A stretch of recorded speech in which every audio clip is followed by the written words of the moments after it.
PR নিয়ে চলমান আন্দোলন উদ্বেগজনক বলে মন্তব্য করেছেন বিএনপির মহাসচিব মির্জা ফখরুল ইসলাম আলমগীর। বলেন, এই সিদ্ধান্ত আগামী সংসদের ওপর ছেড়ে দিতে হবে। সোমবার গুলশান বিএনপি চেয়ারপারসনের কার্যালয়ে বাংলাদেশ খ্রিস্টান ফোরামের সাথে মতবিনিময় সভা শেষে এসব কথা বলেন তিনি। মির্জা ফখরুল বলেন, যেসব বিষয়ে দলগুলো একমত হয়নি সেগুলো নির্বাচনী ইশতেহারে আসবে। আগামী নির্বাচনে খ্রিস্টান সম্প্রদায়ের সহযোগিতা চেয়ে মির্জা ফখরুল বলেন, বিএনপি নির্বাচিত হলে খ্রিস্টান সম্প্রদায় সহ সংখ্যালঘুদের সমস্যা আগে সমাধান করা হবে। কেউ কেউ ৭১-এর পরিচয়কে ভুলিয়ে দিয়ে নতুন চিন্তাভাবনা ছড়িয়ে দেওয়ার চেষ্টা করছে বলেও মন্তব্য করেন বিএনপির মহাসচিব।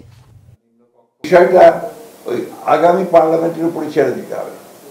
আগামী পার্লামেন্টের প্রতিনিধিরা যদি মনে করে যে তারা তারপর থেকে পিআরে যাবেন, জনগণ যদি মনে করে যে পিআরে যাবে। আর তা নাহলে এখন পিআর দিলে তো জনগণ বুঝবেই না যে এটা আপনার কিভাবে তারা এই বিষয়টাতে আসবে।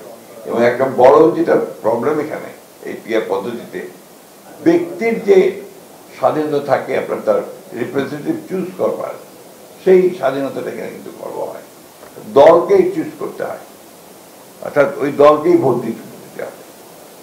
কোনো এই যে গোবিন্দ বাবু আজকে 4 নম্বর জন্য চাচ্ছেন, এটা ইম্পর্টেন্ট হবে না। যে দল থেকে চাচ্ছেন সেটা ইম্পর্টেন্ট। দল নমিনেশন দেবে পরে তাদেরকে আপনার পার্লামেন্টে আসার জন্য। এটার সঙ্গে আমরা ঠিক পরিচিত নই।